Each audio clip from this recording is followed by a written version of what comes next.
मैं दिगंत भाग 2 से विद्यार्थियों को 12वीं के विद्यार्थियों को हिंदी दिगंत भाग 2 से बता रही हूँ। तो आज मैं अशोक वाजपेयी द्वारा रचित कविता बातचीत से बता रही हूँ। बातचीत जो 12वीं के विद्यार्थियों को पढ़ना है, तो इससे संबंधित कुछ क्वेश्चन आंसर भी बताऊंगी, प्रश्नोत्तर बताऊंगी। तो हार जीत शीर्षक कविता, इसमें अशोक वाजपेयी कहते हैं यह गद्यात्मक कविता है और इसमें अशोक वाजपेयी जी कहते हैं कि वे उत्सव मना रहे हैं। वे उत्सव मना रहे हैं। सारे शहर में रोशनी की जा रही है, सारे शहर में रोशनी की जा रही है। उन्हें बताया गया है कि उनकी सेना और रथ विजय प्राप्त करके लौट रहे हैं। वे उत्सव मना रहे हैं। कौन उत्सव मना रहे हैं? सारे शहर में रोशनी की जा रही है। उन्हें बताया गया है कि उनकी सेना और रथ विजय प्राप्त करके लौट रहे हैं। तो यह शासक वर्ग जो उत्सव मनाने की तैयारी में लगे हुए हैं और जनता को यह बतलाया गया है कि उनकी सेना जीत कर आ रही है, विजय प्राप्त करके आ रही है। वे उत्सव मना रहे हैं और जनता उत्सव मनाने की तैयारी में लग गई। वे उत्सव मना रहे हैं, सारे शहर में रोशनी की जा रही है। उन्हें बताया गया है कि उनकी सेना और रथ विजय प्राप्त करके लौट रहे हैं। किनकी सेना और किनकी रथ विजय प्राप्त करके लौट रहे हैं? तो जो शासक हैं, राजा हैं, उनकी सेना विजय प्राप्त करके लौट रही है। नागरिकों में से ज़्यादातर को पता नहीं है कि किस युद्ध में उनकी सेना और शासक गए थे। नागरिक भी राजा के जो सिपाही लोग हैं, सैनिक लोग हैं, वह उत्सव मनाने की तैयारी कर रहे हैं और जनता भी उत्सव मना रही है। उत्सव की तैयारी हो रहा है, लेकिन ज़्यादातर जनता को यह मालूम नहीं है कि उनकी सेना किससे युद्ध करने गई थी और किस बात पर युद्ध था। उनके सेना और उनके शासक कहाँ युद्ध करने गए थे और किस बात पर युद्ध थी, यह भी उन्हें मालूम नहीं है। यह भी नहीं कि शत्रु कौन था, और भोली जनता यह भी नहीं जानती कि शत्रु कौन था। पर वे विजय पर्व मनाने की तैयारी में व्यस्त है। कौन विजय पर्व की तैयारी में व्यस्त है? तो प्रजा भी विजय पर्व मनाने की तैयारी में व्यस्त है, लेकिन उसे नहीं मालूम कि किसके साथ युद्ध थी, किस बात पर युद्ध थी। उसकी सेना और उनके शासक कहाँ युद्ध पर गए थे,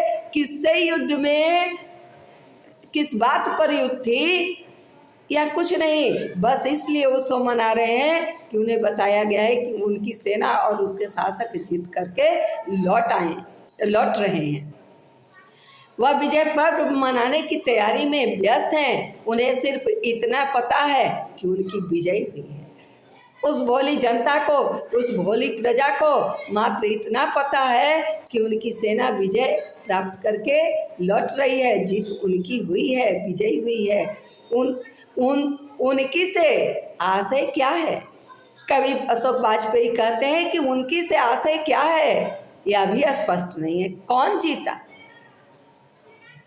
प्रजा जीती, राजा जीते, सेना जीती, किस बात की जीत हुई, यह भी उस भोली जनता को मालूम नहीं है। यह भी बात स्पष्ट नहीं है। किसकी विजय हुई? सेना की, शासक की, कि नागरिकों की? अशोक वाजपेयी कहते हैं कि किसकी विजय हुई, सेना की, शासक की या नागरिकों की, यह भी उन्हें मालूम नहीं है। किसी के पास पूछने का अवकाश नहीं है। किसी के पास यह पूछने का अवकाश भी नहीं है कि किससे युद्ध थी, कारण कि सब तो व्यस्त हैं, उत्सव मनाने में सब व्यस्त हैं। नागरिकों को नहीं पता नागरिकों को नहीं पता कि कितने सैनिक गए थे। नागरिकों को यह भी पता नहीं कि कितने सैनिक युद्ध पर गए थे और कितने विजय प्राप्त करके लौट रहे हैं। यह भी नागरिक नहीं जानते। खेत रहने वाले की सूची अप्रकाशित है। खेत रहना माने शहीद हो जाना। तो खेत रहने वाले की सूची अप्रकाशित है। राजा ने यह भी सूचना नहीं दी, यह भी प्रकाशित नहीं कराया कि युद्ध में कितने सैनिक गए थे और कितने लौट कर आए हैं।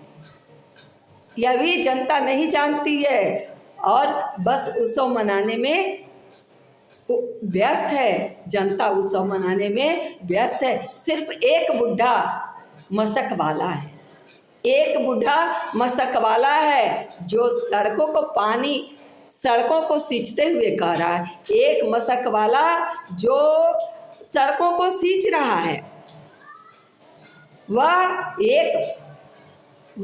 एक बूढ़ा जो सड़कों को सींचते हुए कह रहा है, वह क्या कह रहा है कि हम एक बार फिर हार गए। वह बूढ़ा मशक वाला कह रहा है कि हम एक बार फिर हार गए और गाजे बाजे के साथ जीत नहीं, हार लौट रही है। गाजे बाजे के साथ हमारी जीत नहीं, हार लौट रही है। उस पर कोई ध्यान नहीं देता है। अशोक वाजपेयी कहते हैं कि वह बूढ़ा मशक वाला कहता है लेकिन उस पर कोई ध्यान नहीं देता है। और अच्छा यह है कि उस पर सड़कें सींचने की जिम्मेदारी है। और अच्छा यह है कि उस पर सड़कें सींचने की जिम्मेदारी है, सच को दर्ज करने की, बोलने की नहीं।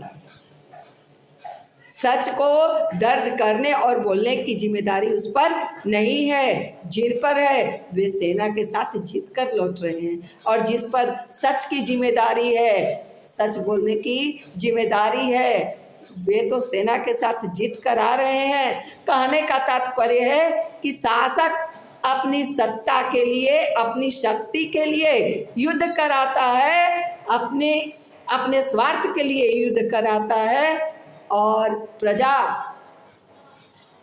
इन सब बातों से अनभिज्ञ होकर बस वह जानती है कि हमारा राजा जीत कर आ रहे हैं, हम लोग को जीत की उत्सव मनाना है। यह नहीं जानती कि युद्ध हमेशा नुकसानदेह होता है और युद्ध में राजा की तो जीत होती है, पर जो हमारी जनता में से सैनिक हैं वह शहीद होते हैं और उनको दांव पर लगाकर शासक वर्ग जीत कर आता है और हम लोग व्यस्त हैं उत्सव मनाने के लिए।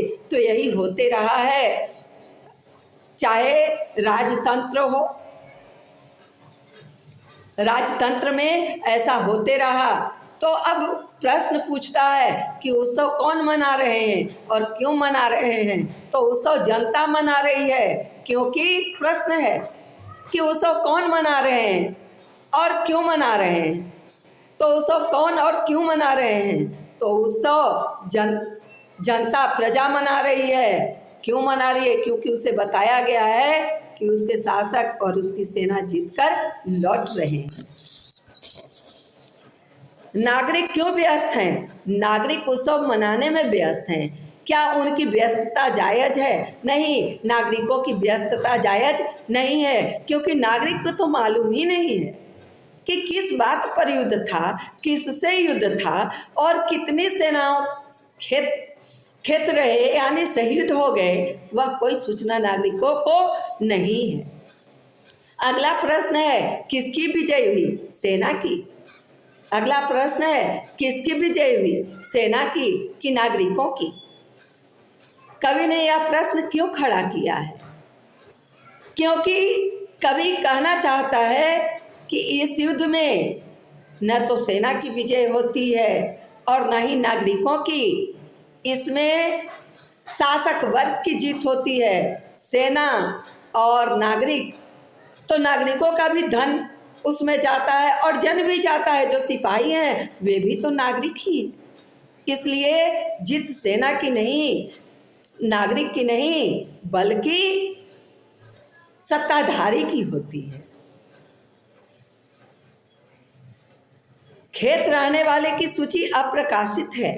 खेत रहने वाले की सूची अप्रकाशित है। इस पंक्ति के द्वारा कवि ने क्या कहना चाहा है? तो कवि कहता है कि खेत रहने वाले की सूची अप्रकाशित है। खेत रहना का अर्थ होता है, खेत रहना मुहावरा है जिसका अर्थ होता है शहीद रहना। तो राजा कितने सैनिकों को दांव पर लगाकर उनकी सूची को अप्रकाशित करता है। जनता को यह बताता भी नहीं है। प्रजा यह नहीं जानती है कि कितने उसके नागरिक, कितने उसके सेना शहीद हो गए। नहीं तो उत्सव मनाया ही नहीं जाता, फिर तो मातम का समय रहता। तो यह जनता, राजा अपने स्वार्थ में खेत रहने वाले की सूची अर्थात शहीद होने वाले सेनाओं की सूची को अप्रकाशित रखता है, गुप्त रखता है। सड़कों को क्यों सींचा जा रहा है? क्योंकि उन्हें सड़कों को सींचा जा रहा है, उत्सव मनाया जा रहा है, क्योंकि उसके सेना और उसके शासक जीत करके लौट रहे हैं।